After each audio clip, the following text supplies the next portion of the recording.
ಆದರೆ ನನಗೆ ಒಂದು ಮೇಯ್ನ್ ಪ್ರಾಬ್ಲಮ್ ಏನಂದರೆ ಮೈಲೇಜ್. ನಾನು ಅವ್ರ ಹತ್ರನೂ ನಾನು ಒಂದು 2-3 ಮಂತ್ಸು ಸುಮ್ಮನೆ ಜಸ್ಟ್ ವಿಸಿಟ್ ಕೊಡೋದು, ಬೇರೆ ಗಾಡಿಗಳು ನೋಡೋದು. ಆದರೆ ಟಾಟಾಗೆ ಬಿಟ್ಟು ಇನ್ನೆಲ್ಲ ಗಾಡಿಗೂ ನೋಡ್ತಿದ್ದೆ. ಟರ್ಬೋ ಇಂಜಿನ್ ಗಾಡಿ ಇದು ಪ್ಲಸ್ ಆಯಿತು. ಸರ್ವಿಸ್ಗೂ ಬಿಟ್ಟೆ ನಮ್ಮ ಟಾಟಾ ಶೋರೂಮಲ್ಲಿ. ಅವ್ರು ಸ್ವಲ್ಪ ಹಾಗೆ ಹೀಗೆ ಅಂದರೆ ಶೋರೂಮಲ್ಲಿ ಗೊತ್ತಲ್ಲ ನಾನು CNG ಹಾಕ್ಸಿದ್ದೀನಿ ಹೊರಗಡೆ ಅಂತಂದರೆ ಅವ್ರು ಸ್ವಲ್ಪ ನೆಗ್ಲೆಕ್ಟಾಗೆ ಮಾತಾಡಿದ್ರು. ಹಾಗೆ ಏನು ಅದೆಲ್ಲ ತೊಂದರೆ ಇದೆ ಹಾಗೆ. ಹೆಲೋ ಸ್ನೇಹಿತರೆ, ಎಲ್ಲರಿಗೂ ನಮಸ್ಕಾರ. ನಾನು ನಿಮ್ಮ ತನ್ವೀರ್. ಸೊ ಇವತ್ತಿನ ಈ ವಿಡಿಯೋದಲ್ಲಿ ಏನು ಸ್ಪೆಷಲ್ ಇರುತ್ತೆ ಅಂದರೆ ಟಾಟಾ ನೆಕ್ಸಾನ್ ಇದೆ ನಮ್ಮ ಜೊತೆಗೆ. ಸೊ ಟಾಟಾ ನೆಕ್ಸಾನ್ಗೆ CNGಯನ್ನು ಫಿಟ್ ಮಾಡಿದ್ದಾರೆ ಇವರು. ಸೊ ಇವರ ಎಕ್ಸ್ಪೀರಿಯನ್ಸ್ ಹೇಗಿತ್ತು ಅಂತ ಕೇಳೋಣ. ಸೊ ಇವ್ರಿಗೆ ಮೈಲೇಜ್ ಹೆಂಗೆ ಕೊಡ್ತಾ ಇದೆ ಗಾಡಿ, ಆನಂತರ ಪಿಕಪ್ ಪರ್ಫಾರ್ಮೆನ್ಸ್ ಎಲ್ಲ ಗಾಡಿದು ಹೇಗಿದೆ. ಸೊ ಟಾಟಾದು ನೀವು ಯಾವುದೇ ಥರದ CNG ವಿಡಿಯೋ ನೋಡಿಲ್ಲ ಇರ್ಬೋದು. ಸೊ ಇವತ್ತಿನ ಈ ವಿಡಿಯೋದಲ್ಲಿ ನಾವು ಅದನ್ನು ಕವರ್ ಮಾಡೋಣ. ಸೊ ನಮ್ಮ ಜೊತೆಗಿರ್ತಾರೆ ಶಿವಕುಮಾರ್ ಸರ್ ಅವರು. ಅವ್ರ ಗಾಡಿ ಆಗಿರುತ್ತೆ ಇದು. ಸೊ ಅವರು ತಮ್ಮ ಒಂದು ಎಕ್ಸ್ಪೀರಿಯನ್ಸ್ ಶೇರ್ ಮಾಡ್ತಾ ಇದ್ದಾರೆ ಇವತ್ತಿನ ಈ ವಿಡಿಯೋದಲ್ಲಿ. ಸೊ ಈ ವಿಡಿಯೋ ನೀವು ಫುಲ್ಲಾಗಿ ನೋಡಿ, ಒಂದು ಇನ್ಫಾರ್ಮೇಟಿವ್ ಆಗಿರುತ್ತೆ. ಸೊ ನಿಮಗೂ ಕೂಡ ಒಂದು ಗೊತ್ತಾಗುತ್ತೆ. ಸೊ ನಾವೇನಾದರೂ ಟಾಟಾ ನೆಕ್ಸಾನ್ ಗಾಡಿಗೆ ಏನಾದರೂ CNG ಏನಾದರೂ ಕೊಳಿಸಿದ್ರೆ ಹೇಗಿರುತ್ತೆ ಅಂತ. ಸೊ ಬನ್ನಿ, ಹಾಗಿದ್ರೆ ಇವತ್ತಿನ ಈ ವಿಡಿಯೋ ನಾವು ಸ್ಟಾರ್ಟ್ ಮಾಡೋಣ. ಸೊ ಫಸ್ಟ್ ಆಫ್ ಆಲ್ ನಮ್ಮ ಚಾನಲ್ಗೆ ಶಿವಕುಮಾರ್ ಸರ್ ಅವರಿಗೆ ವೆಲ್ಕಮ್ ಮಾಡಿಸೋಣ. So welcome sir. ನಮಸ್ತೆ ಸರ್, ಥ್ಯಾಂಕ್ ಯು. ಹೇಗಿದ್ದೀರಾ ಸರ್? ಚೆನ್ನಾಗಿದ್ದೀನಿ ಸರ್. ಸರ್ ನಿಮ್ಮ ಬಗ್ಗೆ ಸ್ವಲ್ಪ ಇಂಟ್ರಡಕ್ಷನ್ ಕೊಡಿ. ಸರ್ ನನ್ನ ಹೆಸರು SR ಶಿವಕುಮಾರ್ ಅಂತ. ನಾನು ಕೆಂಗೇರಿ ಉಪನಗರದಲ್ಲಿ ವಾಸವಾಗಿದ್ದೇನೆ. ಸಾಯಿ ರೆಸಿಡೆನ್ಸಿಯಲ್ಲಿ ನಾನು ವಾಸವಾಗಿದ್ದೇನೆ. ಓಕೆ. ನಾನು 6 ಇಯರ್ಸಿಂದ ಇಲ್ಲೇ ವಾಸವಾಗಿದ್ದೀನಿ. ನನ್ನ ಹತ್ರ ಮೊದಲು ಟಾಟಾ ನ್ಯಾನೋ ಇತ್ತು. ಟಾಟಾ ನ್ಯಾನೋ ಇತ್ತು. ಟಾಟಾ ನ್ಯಾನೋ ನಾನು ಬಿಫೋರ್ 6 ಇಯರ್ಸಿಂದ ನನ್ನ ಹತ್ರ ಇತ್ತು. ಅದನ್ನು ನಾನು ಓಡಿಸ್ತಿದ್ದೆ. ಅದು ನನಗೆ ತುಂಬ ಚಿಕ್ಕ ಗಾಡಿ ಅನ್ನಿಸ್ತಾ ಇತ್ತು. ಸ್ವಲ್ಪ ದೊಡ್ಡದು ಎಕ್ಸ್ಚೇಂಜ್ ಮಾಡೋಣ ಅಂತೇಳಿ ನಾನು ಎಕ್ಸ್ಚೇಂಜ್ ಮಾಡಿದ್ದು. ಇದು ನಾನು 2018ನಲ್ಲಿ ತೊಗೊಂಡಿದ್ದು. ಇದು ಟಾಟಾ ನೆಕ್ಸಾನ್ ಯಾವ ಮಾಡೆಲ್ ಸರ್? ಇದು ಟಾಟಾ 2018 ಡಿಸೆಂಬರ್ ಸರ್. ನವಂಬರ್ 2018 ನವಂಬರಲ್ಲಿ ನಾನು ರಿಜಿಸ್ಟರ್ ಮಾಡಿಕೊಂಡೆ. ತೊಗೊಂಡ್ಮೇಲೆ ನಾನು ಕಂಟಿನ್ಯೂ ತುಂಬಾ ಚೆನ್ನಾಗಿತ್ತು ಗಾಡಿ, ಬಾಡಿ ಬಿಲ್ಡು. ಮತ್ತು ನನಗೆ ಟಾಟಾದು ಅಂದರೆ ತುಂಬ ನನ್ನ ಪೆಟ್ಟು. ನನ್ನ ಟಾಟಾ ಕಂಪನಿ ಅಂದರೆ ತುಂಬ ಇಷ್ಟ. ನಾನು ಹೌದು, ಚೆನ್ನಾಗಿರುತ್ತೆ. ಬಾಡಿ ಬಿಲ್ಟು ಮತ್ತು ಇನ್ಸೈಡ್ ಸಿಟ್ಟಿಂಗು ಕಂಫರ್ಟಬಲ್ಲು ತುಂಬಾ ಚೆನ್ನಾಗಿದೆ. ಆದರೆ ನನಗೆ ಒಂದು ಮೇಯ್ನ್ ಪ್ರಾಬ್ಲಮ್ ಏನಂದರೆ ಮೈಲೇಜ್. ನಾನು ಒಂದು ಮ್ಯಾಕ್ಸಿಮಮ್ 2 ಇಯರ್ಸ್ಗೆ 2.5-3 ಇಯರ್ಸ್ವರೆಗೂ ನಾನು ಓಡಿಸಿರೋದೇ 15,000. ಓಕೆ. 3 ಇಯರ್ಸಲ್ಲಿ 15,000 ಓಡಿಸಿರೋದು. ನನಗೆ ಮೈಲೇಜ್ ಒಂದು 10 to ಮ್ಯಾಕ್ಸಿಮಮ್ ಸಿಟಿಲಿ 9-10 ಅಷ್ಟೇ ಕೊಡ್ತಾಯಿದ್ದು. ಅಷ್ಟೇ 9-10. ಯಾಕೆಂದರೆ ನಾನು ಸ್ಪೋರ್ಟ್ಸ್ ಮಾಡಲ್ಲೇ ಹೊಡಿತಿದ್ದೆ. ಮತ್ತು ಸಿಟಿ ಮಾಡಲ್ ಹೊಡೆದ್ರೂ 9-10. ಏನೋ ಲಾಂಗ್ ಹೋದರೆ 11-12 ಮ್ಯಾಕ್ಸಿಮಮ್. ಅದಕ್ಕೆ ಮೇಲೆ ಬರ್ತಿರಲಿಲ್ಲ. ಅದರಿಂದ ನಾನು ತುಂಬ ರೇರು ವೀಕ್ಲಿ ಒನ್ಸ್, ಅದು ಫ್ಯಾಮಿಲಿ ಜೊತೆ ಎತ್ತಿದ್ರೆ ಅಷ್ಟು ಬಿಟ್ಟರೆ ಗಾಡಿನೇ ತುಂಬ ಕಡಿಮೆ ಯೂಸ್ ಮಾಡ್ತಿದ್ದೆ. ಆದ್ದರಿಂದ ಆಮೇಲೆ ನಾನು ಹಾಗೆ ನನ್ನ ರಿವ್ಯೂ ನೋಡ್ತಿದ್ದೆ ಪೇಪರ್ಸಲ್ಲಿ ಮತ್ತು ಆನ್ಲೈನಲ್ಲಿ ಎಲ್ಲ ಸರ್ಚ್ ಮಾಡ್ತಿದ್ದೆ, ನೋಡೋಣ ಬೇರೆ ಏನಾದರೂ ಅಂತ. ಕೆಲವರು ನನಗೆ ಸಜೆಸ್ಟ್ ಮಾಡಿದರು CNG better, gas better, LPG better ಅಂತ. ಆದರೆ ಅದರಿಂದ ನನಗೆ ಅದು ಐಡಿಯಾ ಇರಲಿಲ್ಲ. ಆಮೇಲೆ ಹಾಗೆ ವಿಚಾರಿಸ್ಕೊಂಡು ನಾನು ಹಾಗೆ ಬೆಂಗಳೂರು ಆಟೋ ಗ್ಯಾಸ್ ಅವ್ರ ಹತ್ರ ನಾನೇ ವಿಚಾರಿಸಿದೆ, ಫೋನ್ ಮಾಡಿ ವಿಚಾರಿಸಿದೆ. ಸೈಯದ್ ಅನ್ನೋರವರು ಪ್ರೊಪೇಟ್ರು. ಅವ್ರ ಹತ್ರ ವಿಚಾರಿಸಿದಾಗ ಅವ್ರು ಬರೋಕ್ಕೆ ಹೇಳಿದ್ರು. ಅಲ್ಲ ಸರ್, ಇವಾಗ ನೀವು CNG ಕೊಳ್ಸೋಕೆ ನಿಮ್ಗೊಂದು ಏನಾದರೂ ಭಯ ಇತ್ತು ಅಂದರೆ ಇಂಜನ್ಗೆ ಏನಾದರೂ ಹಾಳಾಗೋದು? ಈ ಪ್ರಾಬ್ಲಮ್ ಇತ್ತು, ತುಂಬಾ ಇತ್ತು. ಯಾಕೆಂದರೆ ನಾನು CNG ಕುಡಿಸಿದ ಮೇಲೆ ಅದು ಗ್ಯಾಸ್ ಸಿಲಿಂಡ್ರು ಏನಾದರೂ ತೊಂದರೆ ಇದೆಯಾ, ಇಂಜಿನ್ಗೆ ಏನು ಪ್ರಾಬ್ಲಮ್ಮು, ಮತ್ತು ಗಾಡಿ ಏನಾದರೂ ಬೇರೆ ಥರ ಪ್ರಾಬ್ಲಮ್ಸ್ ಇದೆಯಾ ಅಂತ ನಾನು ರಿವ್ಯೂ ಎಲ್ಲ ನೋಡಿದೆ. ರಿವ್ಯೂಲಿ ನಮ್ಮ ಕರ್ನಾಟಕದಲ್ಲಿ ಯಾರೂ ಹಾಕ್ಸಿದ್ದೇ ಗೊತ್ತಿಲ್ಲ ನೆಕ್ಸಾನ್ಗೆ. ಬೇರೆ ಗಾಡಿಗಳಿಗೆ ನೋಡಿದ್ದೆ. ಮತ್ತು ಬೇರೆ ಅದರ್ ಸ್ಟೇಟ್ಸಲ್ಲೆಲ್ಲ ರಿವ್ಯೂ ತುಂಬಾ ಚೆನ್ನಾಗಿತ್ತು. ಅದಾದಮೇಲೆ ನಾನು ಬೆಂಗಳೂರು ಆಟೋಗೆ ಸೈಯದ್ ಅವ್ರ ಹತ್ರ ನಾನು ವಿಚಾರಿಸಿದಾಗ ಪರವಾಗಿಲ್ಲ, ತುಂಬಾ ಚೆನ್ನಾಗಿದೆ, ಒಂದು ಸರಿ ಟ್ರೈ ಮಾಡಿ ಅಂದರು. ನಾನು ಅವ್ರ ಹತ್ರನೂ ಒಂದು 2-3 ಮಂತ್ಸು ಸುಮ್ಮನೆ ಜಸ್ಟ್ ವಿಸಿಟ್ ಕೊಡೋದು, ಬೇರೆ ಗಾಡಿಗಳು ನೋಡೋದು. ಆದರೆ ಟಾಟಾಗೆ ಬಿಟ್ಟು ಇನ್ನೆಲ್ಲ ಗಾಡಿಗೂ ನೋಡ್ತಿದ್ದೆ. ಬೇರೆ ಗಾಡಿಗಳಿಗೆಲ್ಲ ತುಂಬ ರಿವ್ಯೂ ಚೆನ್ನಾಗಿತ್ತು. ನನ್ನ ಗಾಡಿ ಹೇಗೋ ಟರ್ಬೋ ಇಂಜಿನ್ ಗಾಡಿ ಇದು. ಇದಕ್ಕೆ ಸ್ವಲ್ಪ ಹಾಗೆ ಅಂತ ರಿವ್ಯೂನು ಸ್ವಲ್ಪ ರಿಮಾರ್ಕಾಗೆ ಕೊಟ್ಟರು ಕೆಲವರು, ಸೈಯೋದಿಲ್ಲ. ಆಮೇಲೆ ನೋಡೋಣ ಅಂತ ಒಂದು ಸರಿ ಹಾಕ್ಸೇ ಬಿಡೋಣ, ಯಾಕೆಂದರೆ ನಾನು ಮೈಲೇಜ್ ಓಡಿಸ್ತಿಲ್ಲ, ಒಂದು ಸರಿ ಟ್ರೈ ಮಾಡೋಣ ಅಂತಂದರು. ಮತ್ತು ನನ್ನ ಫ್ರೆಂಡ್ಸ್ ನನಗೆ ಸಜೆಸ್ಟ್ ಮಾಡಿದ್ರು, ಒಂದು ಸರಿ ಟ್ರೈ ಮಾಡೋಣ ಅಂತ. ನಾನು ಟ್ರೈ ಮಾಡಿ ಈಗ 3 ಮಂತ್ಸ್ ಆಯಿತು ಸರ್. 3 ಮಂತ್ಸಲ್ಲಿ ನಾನು 5,000 ಕಿಲೋಮೀಟ್ರ್ ಓಡಿಸಿದ್ದೀನಿ CNG ಹಾಕಿಸ್ದೆ. 5,000 ಕಿಲೋಮೀಟ್ರ್ ಓಡಿಸಿದ್ದೀನಿ. ಇದುವರೆಗೂ ಏನೂ ಪ್ರಾಬ್ಲಮ್ ಇಲ್ಲ. ಸಣ್ಣ ಪುಟ್ಟ ಪ್ರಾಬ್ಲಮ್ ಇದೆ. ಸಣ್ಣ ಪುಟ್ಟದ್ದು ಏನಂದರೆ ಈ AC ಆನ್ ಮಾಡಿದ್ರೆ ಸ್ವಲ್ಪ ಪಿಕಪ್ ಡ್ರಾಪ್ ಆಗುತ್ತೆ. ಒಂದು ಈ ಸಿಟಿಲಿ ನಾವೇನು ಅಂತ ಓಡ್ಸೋಕ್ಕಾಗೋದಿಲ್ಲ. ಲಾಂಗ್ ಏನು ತೊಂದರೆ ಇಲ್ಲ.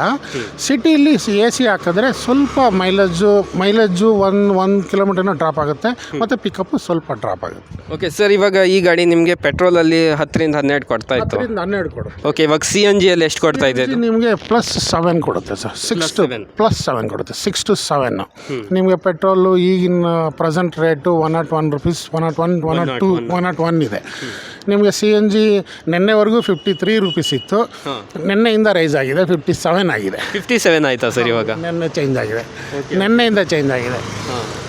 ಈಗ ಆ ಕ್ಯಾಲ್ಕುಲೇಟೆಡ್ ಹೋದರೆ ನನಗೆ 34 ಕಿಲೋಮೀಟರ್ಸ್ವರೆಗೂ ಪೆಟ್ರೋಲ್ ಕಾಸ್ಟ್ಗೆ ಕೊಡುತ್ತೆ. ಆರಾಮಾಗಿ ಒಂದು 0.5% ಸೇವ್ ಆಗ್ತಾ ಇದೆ. 0.5% ಸೇವ್, 50 to 60% ಅವರು ಸೇವ್ ಆಗ್ತಾ ಇದೆ. ಏನು ತೊಂದರೆ ಇಲ್ಲ. ನನ್ನ ಹತ್ರ ಬುಲೆಟ್ ಇತ್ತು, 2-3 months ಹಿಂದೆ ಡೈಲಿ ಬುಲೆಟ್ ಎತ್ಕೊಂಡು ಓಡಿಸಿದ್ದೆ. ಈಗ ನಾನು ಬುಲೆಟ್ ಕಾಸ್ಟು ನನ್ನ ಟಾಟಾ ನೆಕ್ಸಾನ್ ಆಗಿದೆ. ಓಕೆ ಸರ್, ಬುಲೆಟಿಗೆ ಏನಾದರೂ CNG ಕೊಡಿಸೋದಿದ್ರೆ ಅದಕ್ಕೂ ಕೊಡಿಸ್ಕೊಳ್ತೀರಾ? ಅದಕ್ಕೆ ಚಾನ್ಸಸ್ ಇಲ್ಲ ಅನಿಸುತ್ತೆ. ಚಾನ್ಸಸ್ ಬಂದರೆ ಅದು ಮಾಡ್ತೀನಿ, ಗ್ಯಾರಂಟಿ ಮಾಡ್ತೀನಿ. ಯಾಕೆಂದರೆ CNG ಮೇಲೆ ನನಗೆ ಅಷ್ಟು ಕಾನ್ಫಿಡೆಂಟ್ ಬಂದಿದೆ. ಈಗ ಕಾನ್ಫಿಡೆಂಟ್ ಬಂದಿದೆ, ಏನು ತೊಂದರೆ ಇಲ್ಲ. LPG ಕಂಪೇರ್ ಮಾಡಿದ್ರೆ ತುಂಬಾ ಬೆಟರ್ ಅನಿಸುತ್ತೆ ನಿಮಗೆ. ಹೌದು. ಓಕೆ ಸರ್, ಸೊ ಇವಾಗ ಮೇನ್ ಕ್ವಶನ್ ಬಗ್ಗೆ ಮಾತಾಡೋಣ.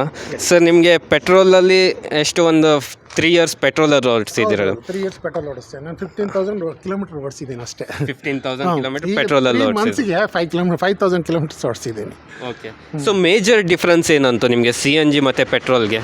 ಸರ್, ಮೈನ್ ಮೇಯ್ನ್ ಕಾಸ್ಟ್ ಅದೇನೆ. ಯಾಕೆಂದರೆ ನಾನು ಇವಾಗ ಡೈಲಿ ಎತ್ತುತ್ತಿದ್ದೀನಿ ಅಂದರೆ ನಾನು ವೀಕ್ಲಿ ಒನ್ಸ್ ಎತ್ತಿದ್ರೆ ಮಿನಿಮಮ್ 1,500 rupees ಪರ್ ಡೇ ಬೇಕಿತ್ತು ನನಗೆ. ಈಗ ನನಗೆ ಮ್ಯಾಕ್ಸಿಮಮ್ ವೀಕ್ಲಿ 1,000 rupees ಆದರೆ ಸಾಕು. 1,000 rupees ಸಾಕು. 2 times ವೀಕ್ ಮುಗಿದೋಗುತ್ತೆ, ಆರಾಮ ಹೋಗಿದೆ. ನನ್ನ ಆಫೀಸಿಗೆ ಇಲ್ಲಿಂದ 27 kilometers ಇದೆ. ಡೈಲಿ ಅಪ್ ಆ್ಯಂಡ್ ಡೌನ್ಗೆ ನಾನು ಮ್ಯಾಕ್ಸಿಮಮ್ ಪೆಟ್ರೋಲ್ಗೆ ಒನ್ ವೀಕಿಗೆ ಮ್ಯಾಕ್ಸಿಮಮ್ ನಾನು 3,000 to 4,000 ಮಿನಿಮಮ್ ಬೇಕಿತ್ತು. ಇದಕ್ಕೆ ಈಗ 1,000 rupees ನಾನು ಓಡಾಡ್ತೀನಿ ಈಗ. ಅಲ್ಲ, ಇವಾಗ ಮೈಲೇಜಲ್ಲಿ ಆಯಿತು. ಸೊ ನೆಕ್ಸ್ಟ್ ಪರ್ಫಾರ್ಮೆನ್ಸಲ್ಲಿ ಏನಾದರೂ ಡಿಫ್ರೆನ್ಸ್ ಕಾಣುತ್ತಲ್ಲ ಸರ್? ಏನು ಪರ್ಫಾರ್ಮೆನ್ಸಲ್ಲಿ ಏನು ತೊಂದರೆ ಇಲ್ಲ, ತುಂಬಾ ಚೆನ್ನಾಗಿದೆ. ನಿಮ್ಗೆ ಹೆಂಗೆ ಪೆಟ್ರೋಲ್ ಇಂಜನ್ ನೋಡುತ್ತೆ ಸೇಮ್ ನಾನು ಹೇಳೋದೇ ಹೇಳಿದ್ನಲ್ಲ. AC ಒಂದು ನಾನು ರೆಗ್ಯುಲರ್ AC ಯೂಸ್ ಮಾಡ್ತೀನಿ. ACಲಿ ಸ್ವಲ್ಪ ಪಿಕಪ್ ಡ್ರಾಪ್ ಅಷ್ಟು ಬಿಟ್ಟರೆ ಬೇರೆ ಏನಿಲ್ಲ. ಪಿಕಪ್ ಡ್ರಾಪ್ ಆಗುತ್ತೆ, ಲೈಟ್ ಪಿಕಪ್ಪು. ಅಂದರೆ ನಾವು ಲಾಂಗಲ್ಲಿ ಹೋದರೆ ಅದು ಏನು ತೊಂದರೆ ಇಲ್ಲ. ಸಿಟಿಲಿ ಅಂದರೆ ಸಡನ್ನಾಗಿ ಎಕ್ಸಾಂಪಲ್ ಹೇಳ್ತೀನಿ, ಇಲ್ಲ ಟ್ರಾಫಿಕಲ್ಲಿ ಎಲ್ಲ ನಿಲ್ಲಿಸಿರ್ತೀವಿ, ಸಡನ್ನಾಗಿ ಪಿಕಪ್ ತೊಗೊಳ್ಳಲ್ಲ. AC ವಿತೌಟ್ AC ಅದು ತೊಂದರೆ ಇಲ್ಲ. AC ಸಡನ್ ಪಿಕಪ್ ತೊಗೊಳ್ಳಲ್ಲ. ಸೊ ಲಾಂಗ್ ಓಡಿಸಿದ್ದೀರಾ ನೀವು CNG ಹಾಕ್ಸ್ ಮೇಲೆ? ಲಾಂಗಲ್ಲಿ ನಿಮ್ಗೆ ಏನಾದರೂ ಡಿಫ್ರೆನ್ಸ್ ಕಾಣಿಸ್ತಾ ಸರ್? ಇಲ್ಲ ಸರ್, ಏನು ತೊಂದರೆ ಇಲ್ಲ. ಟರ್ಬೋ ಓಪನ್ ಆದಾಗ ಏನಿಲ್ಲ, ಟರ್ಬೋ ಓಪನ್ ಆದರೆ ಇನ್ನೂ ತುಂಬಾ ಪವರ್ ಇದೆ ಗಾಡಿ, ತುಂಬಾ ಪವರ್ ಇದೆ. ನಾನು ಈ ಕಡೆ ದಾವಣಗೆರೆ, ಹಿರಿಯೂರು ಆ ಕಡೆ ಓಡಾಡ್ತಾನೆ ಇದ್ದೀನಿ. ಈಗ ರೀಸೆಂಟಾಗಿ 2-3 times ಓಡಿದ್ದೆ. ನಮ್ಮ ಫ್ರೆಂಡ್ಸೂ ಗಾಡಿ ತೊಗೊಂಡೋಗಿದ್ರು.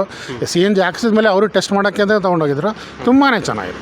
ಅದರಲ್ಲಿ ಒಂದೇನಂದರೆ ಲಾಂಗಲ್ಲಿ ಇನ್ನೊಂದು ಅಡ್ವಾಂಟೇಜು, ಇದರಲ್ಲಿ ನನಗೆ 10-11 ಪೆಟ್ರೋಲ್ ಕೊಡ್ತಾ ಇರೋದು +7 ಕೊಡುತ್ತೆ. ಸಿಟಿಲಾದರೆ ನೀವು ಲಾಂಗ್ ಅದರಲ್ಲಿ ಅಪ್ ಟು 9 kilometersವರೆಗೂ ಕೊಡುತ್ತೆ. 9 kilometers 19-20ವರೆಗೂ ಕೊಟ್ಟಿದೆ. ಲಾಸ್ಟ್ ನಾನು ಚೆಕ್ ಮಾಡಿದಾಗ 20 kilometersವರೆಗೂ ಕೊಟ್ಟಿದೆ. 20 kilometers ಇದು ಮ್ಯಾಕ್ಸಿಮಮ್ ಕೆಪಾಸಿಟಿ 9.5 ಸಿಲಿಂಡ್ರ್ ಕೆಪಾಸಿಟಿ. ನಾನು ಫುಲ್ ಟ್ಯಾಂಕ್ ಫಿಲ್ ಮಾಡಿದ್ರೆ ನಿಮಗೆ ನಿಯರ್ ಬೈ 190 to 200 kilometers ಬಂದಿದೆ. 200 kilometers ಬಂದಿದೆ. ಅದು ಕಂಪೇರಿಂಗ್ ಮಾಡಿದ್ರೆ 20 kilometers. ಓಕೆ. ಸೊ ಕಾಸ್ಟ್ ಎಫೆಕ್ಟಲ್ಲಿ ತುಂಬಾ ಇಫೆಕ್ಟ್ ಇದೆ. ತುಂಬಾ ನಿಮಗೆ ನಾನು ಹೇಳಿದ್ನಲ್ಲ, ನಿಮಗೆ 1,000 rupees ವರ್ತಲ್ಲಿ ಇದು 3 times ವರ್ತ್ ಆಗ್ತಾಯಿದೆ. ನನಗೆ ಮ್ಯಾಕ್ಸಿಮಮ್ 400 rupees ವರ್ತ್ ಆಗ್ತಿದೆ. Okay sir. ಸೊ ಆನಂತರ CNG ಕೂಲ್ಸ್ ಮೇಲೆ ಏನಾದರೂ ಸರ್ವಿಸಿಗೆ ಏನಾದರೂ ಹೋಗೋದು? ಏನಿಲ್ಲ ಸರ್, ನಾನು ಈಗಾಗಲೇ 1 time 3 days ಆಯಿತು ಸರ್ವಿಸ್ಗೂ ಬಿಟ್ಟೆ ನಮ್ಮ ಟಾಟಾ ಶೋರೂಮಲ್ಲಿ. ಅವ್ರು ಸ್ವಲ್ಪ ಹಾಗೆ ಅಂದರೆ ಶೋರೂಮಲ್ಲಿ ಗೊತ್ತಲ್ಲ, ನಾನು CNG ಹಾಕ್ಸಿದ್ದೀನಿ ಹೊರಗಡೆ ಅಂತಂದರೆ ಅವ್ರು ಸ್ವಲ್ಪ ನೆಗ್ಲೆಕ್ಟಾಗೆ ಮಾತಾಡಿದ್ರು. ಹಾಗೆ ಏನು ಅದೆಲ್ಲ ತೊಂದರೆ ಇದೆ, ಹಾಗೆ ಏನು ತೊಂದರೆ ಇಲ್ಲ.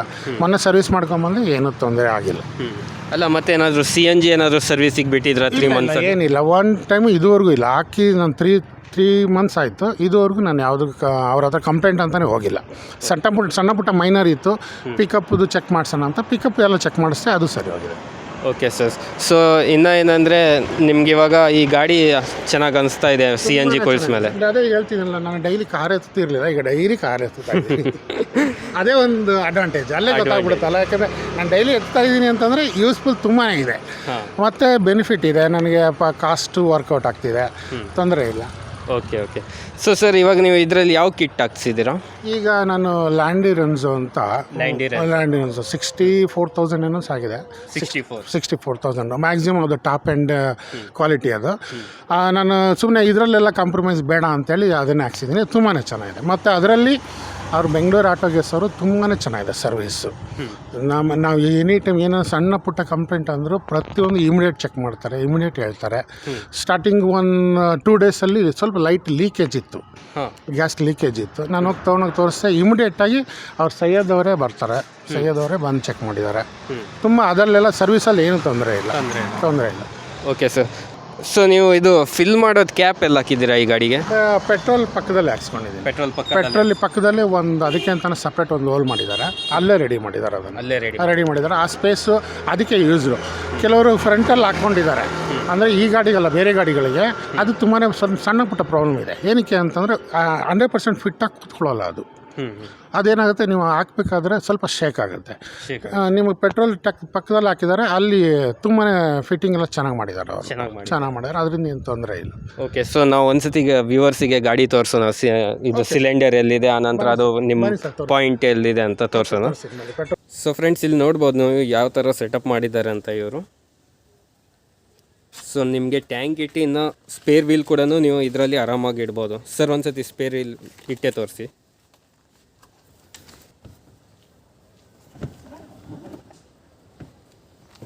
ಸೊ ಇವಾಗ ನೋಡ್ಕೊಳ್ಬೋದು, ಗಾಡಿ ಸ್ಪೇರ್ ವೀಲ್ ಇರೋಕ್ಕೂ ನಿಮಗೆ ಏನು ತೊಂದರೆ ಆಗೋಲ್ಲ.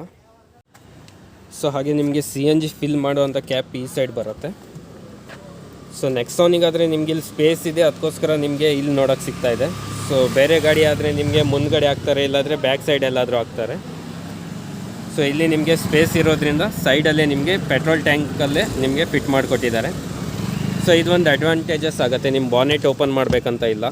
ಸೊ ಫ್ರೆಂಡ್ಸ್, ಇವಾಗ ನೀವು ನೋಡ್ತಾ ಇರ್ಬೋದು CNG ಇಂಜೆಕ್ಟರ್ಸ್ ನಿಮಗೆ ಇಲ್ಲಿ ಕಾಣಿಸ್ತಾ ಇದೆ. ಸೊ ಇಲ್ಲಿ ನಾನು ಕಾಣಿಸ್ತೀನಿ ನೋಡಿ. ಸೊ ಇದೇ ನಿಮಗೆ CNG ಇಂಜೆಕ್ಟರ್ಸ್ ಆಗುತ್ತೆ. ಆನಂತರ ಇಲ್ಲಿ ನಿಮಗೆ ರೆಡ್ಯೂಸರ್ ಇದೆ. ಸೊ ಇಲ್ಲಿ ನೋಡ್ತಾ ಇರ್ಬೋದು. ಸೊ ಆನಂತರ ನಿಮ್ಗೆ CNG ಗೇಜ್ ಕೂಡ ಕಾಣಿಸ್ತಾ ಇರ್ಬೋದು.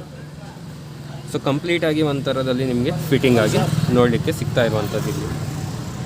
ಸೊ ಆನಂತರ ಇನ್ನೂ ಒಂದೇನು ಕೇಳೋದಂದರೆ ಸರ್, ನೀವೇನಾದರೂ ಟಾಟಾ ನೆಕ್ಸಾನ್ ಓನರ್ಸಿಗೆ CNG ಕೊಳ್ಸೋಕ್ಕೆ ಏನಾದರೂ ಕೊಡ್ತೀರಾ? ಇಲ್ಲ, ತುಂಬಾ ನನಗಾಗಲೇ 2-3 ಕೇಳಿದರು. ಈ ನಾನು ಹಾಕ್ಸಿದ ಮೇಲೆ ಅವರು ರೆಫರ್ ಮಾಡಿದ್ದಾರೆ, ಸೈಯದ್ ಅವರು. ನನಗೆ 2-3 ಫೋನು ಮಾಡಿದರು ಟಾಟಾ ಅವರೇ. ಸರ್ ಹೇಗೆ ಏನು ತೊಂದರೆ ಇಲ್ವಾ, ನಾನು ಹಾಕ್ಸ್ಬೋದಾ ಅಂತಲೇ ಹೇಳಿದ್ರು. ಹಾಕ್ಸಿ ಸರ್, ತುಂಬಾ ಬೆಟರ್ ಅಂತಲೇ ಹೇಳಿದ್ದೀನಿ. ಓಕೆ, ರೆಫರ್ ಮಾಡ್ತೀನಿ ಸರ್, 100% ರೆಫರ್ ಮಾಡ್ತೀನಿ. ಯಾಕೆಂದರೆ ನನಗೆ ತುಂಬಾ ಯೂಸ್ಫುಲ್ ಆಗ್ತಿದೆ ಅಂದಮೇಲೆ ನಾನು ಇನ್ನೊಬ್ರಿಗೆ ಹೇಳೋದ್ರಲ್ಲಿ ಒಳ್ಳೇದಲ್ವಾ? ಹೌದೌದು, ಮಾಡಿಸ್ಬೋದು. Okay sir, thank you. So friends, ಇವತ್ತಿನ ಈ ವಿಡಿಯೋದಲ್ಲಿ ನಾನು ಈ ನೆಕ್ಸಾನ್ ಓನರಿನ ಕಂಪ್ಲೀಟ್ ರಿವ್ಯೂ ಕೊಟ್ಟಿದ್ದೀನಿ ನಿಮಗೆ. ಸೊ ನಿಮಗೂ ಕೂಡ ಅವರ ಎಕ್ಸ್ಪೀರಿಯನ್ಸಲ್ಲೇ ಗೊತ್ತಾಗ್ತಾ ಇರ್ಬೋದು ಯಾವ ಥರ ಇದೆ ಅಂತ, ನಿಮಗೆ ಗಾಡಿಯಲ್ಲಿ ಯಾವ ಥರ ಪರ್ಫಾರ್ಮೆನ್ಸ್ ಎಲ್ಲ ಸಿಗುತ್ತೆ ಅಂತ. ಸೊ ಹಾಗೆ ಇವತ್ತಿನ ಈ ವಿಡಿಯೋ ನಾನು ಇಲ್ಲಿಗೆ ಎಂಡ್ ಮಾಡ್ತಾಯಿದ್ದೀನಿ. ಸೊ ನೀವೇನಾದರೂ ನಿಮ್ಮ ಗಾಡಿಗೆ ಏನಾದರೂ CNG ಏನಾದರೂ ಕೊಳಿಸೋದಿದ್ರೆ, ಸೊ ಕೆಳಗಡೆ ಕಾಂಟ್ಯಾಕ್ಟ್ ನಂಬರ್ ಇರುತ್ತೆ, ಬೆಂಗಳೂರು ಆಟೋ ಗ್ಯಾಸ್ ಅಂತ. ಸೊ ಅಲ್ಲಿಂದ ನೀವು ಡೈರೆಕ್ಟಾಗಿ ನೀವು ಅವ್ರಿಗೆ ಕಾಂಟ್ಯಾಕ್ಟ್ ಮಾಡ್ಕೊಳ್ಬೋದು, ಮತ್ತು ನಿಮ್ಮ ಗಾಡಿಗೆ CNGಯನ್ನು ಇನ್ಸ್ಟಾಲ್ ಮಾಡ್ಕೊಳ್ಬೋದು. ಬನ್ನಿ, ಹಾಗಿದ್ರೆ ಇವತ್ತಿನ ಈ ವಿಡಿಯೋ ನಾವು ಎಂಡ್ ಮಾಡೋಣ.